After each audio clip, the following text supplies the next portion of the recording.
So yesterday, I made a video about all of this stuff, all of my beautiful things. I think I'm gonna have to turn this fan off for you to be able to properly hear me. Um, I was in a Discord call just now, simultaneously trying to spend time with my friend and also trying to argue with some other friends with very long text messages for the discourse. You know what it's about? For the discourse about education reform, the current state of education, and all of these things. And it spiraled out into an argument because initially I was just venting my frustration at how reprehensible I found the people in this article I read to be. For context, I read a Substack article that essentially just summarized some information from a study about how most English majors could not read, like they were functionally illiterate, unable to parse even basic things from a Charles Dickens novel. And I found this very frustrating because I was a big fan of those books as a kid, and the fact that me growing up, someone who did not really receive almost any formal education, could understand these things and parse them better than students who went on to get a BA in English and probably are teaching your kids right now. I found this extremely frustrating. Like, hair on fire, I want to shoot myself right now level frustrating. And I wasn't really like trying to present my frustration as the way necessarily we should talk to these students, but it ended up kind of being interpreted as that. And so, for sake of transparency and to actually get my thoughts out there on this in the form of a fun video, I thought I would try to put it all together here. So the reason why this is bad is because understanding literature, having the ability to critically examine literature, is going to carry over in other aspects of your life. It's going to help you be a more informed citizen in a democracy who can critically analyze the propaganda around you and can have more complex thoughts. We know that the complexity of the language that we use forms the complexity of the thoughts that we have. That as humans developed language, our brains got bigger, and as we learned to wield said language in increasingly more complex ways, the humans as a whole, became more intelligent. That language forms the world that we're in. And if we create a society full of people who cannot critically analyze text, who cannot form complex thoughts, who cannot engage with a lot of the best literature out there that has gone on to influence the style and substance of like everything, not just the writers that came after them, but also all of the other media that came later, then you'll have a population of uncultured people as well, people that continue to produce more garbage and to consume more garbage rather than look at the world in a more enlightened way. Now, I myself am not claiming to be enlightened.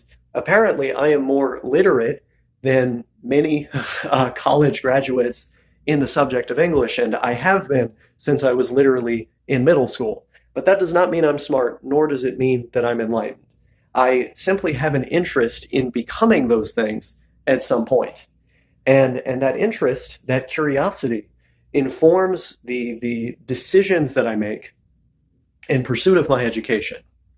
And the lack of curiosity, the lack of interest in cultivating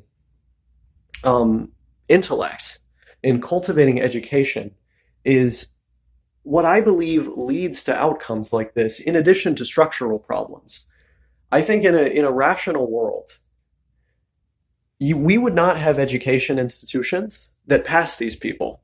There would be dividers, there would be surveillance to ensure nobody was cheating. There would be no homework because homework is notoriously easy to cheat on. There would just be work done in the class, no multiple choice anything.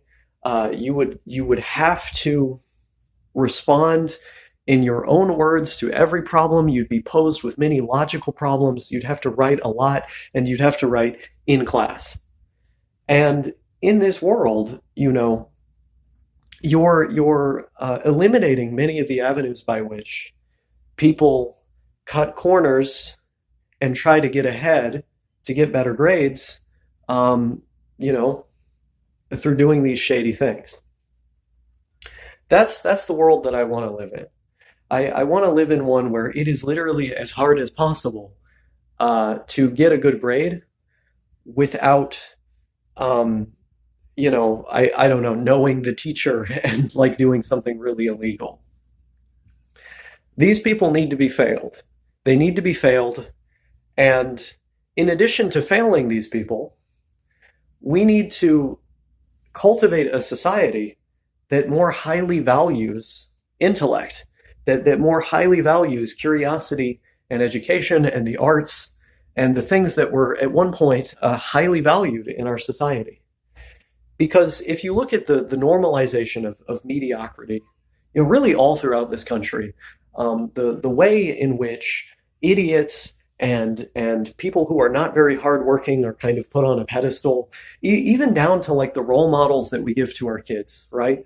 Look at, for example, and I love this show. It's one of my favorite cartoons, so it feels tough to say, but SpongeBob, the American icon, the doofus, SpongeBob and Patrick, both of them doofuses, that everybody looks up to, that everybody had positive sentiments toward as a kid. Why is it that characters like that are presented so often as heroes, as admirable as the ones that you ought to be? I think that signals something negative about our culture. And more often than not, the characters that are intellectual, that are curious, are derided in the media that we show to our kids. They're treated as dispossessed, as kind of undesirable, easy to make fun of. Very often they're the villains in stories even. And I mean, I would rather them be villains in the sense that, like, for a certain demographic of people, that would make them look cool, but a lot of the time they don't even get to be villains. They just get to be the losers of the stories. Or the butt of jokes. And that also says something about the society we live in.